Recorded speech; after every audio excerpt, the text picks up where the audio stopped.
Hello and welcome to LGBTQ Alphabeti Soup. It's not indiscriminate fucking, it's indiscriminate loving. So I guess you're here because you've been scouring the internet for information about polyamory. Or maybe someone you know has recently come out as polyamorous and you just have no idea how to react to this. Or maybe you're thinking about becoming polyamorous, or you're thinking that maybe this is a relationship that would work for you. Wherever it is you're coming from, I hope you find something in this somewhat interesting and informative for you. Now, for those of you who've been on the internet for a long time looking up these sorts of things, like I have, you'll probably find that I'm not necessarily telling you anything new or anything like particularly insightful or interesting. That is to a certain extent because the way you manage polyamory is incredibly individual. But don't worry if you're looking for more information. This is the first in 4 parts about polyamory, the second of which is going to be polyamory words, then managing polyamory, and then communication is hard. And those videos are going to be full of tips, tricks, and less exciting things that I have had in my own experience with polyamory. So, polyamory, literally many loves, although the mixing of Greek and Latin roots hurts me. So all you really need to know about polyamory is exactly that, many loves. It's many emotional, sexual, romantic relationships that you have with people. And importantly, all of this is happening with the full knowledge and consent of everyone involved. You'll probably have come across terms like swinging, open relationships, and bigamy, but you don't necessarily know how those all fit into polyamory as a sort of overarching relationship model. So I hope this will give you an insight into that at least. First of all, the most important thing about polyamory is the full knowledge and consent of everyone involved, no matter how big or small the relationship is. Whether it's someone that you meet on a night out, you just say to them, "Oh, by the way, in the interests of full disclosure, I have a boyfriend already." That is something I have actually said in real life.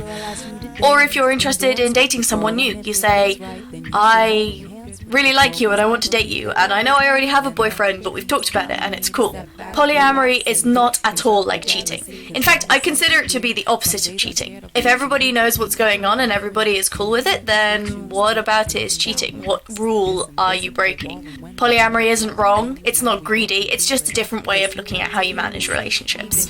Some people consider polyamory to be an orientation, that they'll never be completely satisfied with just one sexual or romantic partner.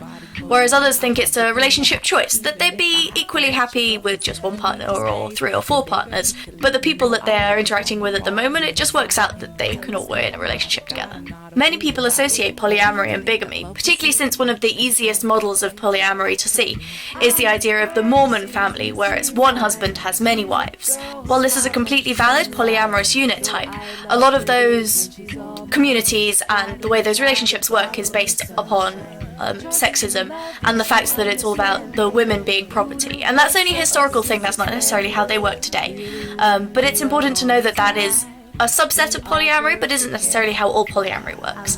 A polyamorous group could include any number of men and women. They could all be dating each other, they could just have little relationships in within that, or maybe they're just a small group of people with 1 or 2 relationships within that, but they all consider themselves close enough that they are in a relationship together.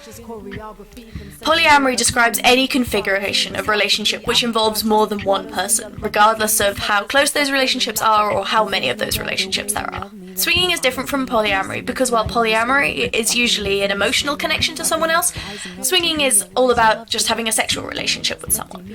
A lot of poly people also take part in swinging, so as a polyamorous person you may have 2 girlfriends but also have a friends with benefit arrangement with someone. But also many polyamorous people don't have those kinds of relationships, so it's important to be able to differentiate between those. So maybe you're considering opening your relationship, maybe you're having conflicting feelings for 2 people at the same time. Just a secret, they don't have to be conflicting. Or maybe someone you know has recently come out as polyamorous. Have a look in the links below for more info, and if you have any more questions about polyamory, let me know in the comments and I'll try and answer them. Love when possessive, feel the wind, love on the sky. She's a bird that can't help but fly.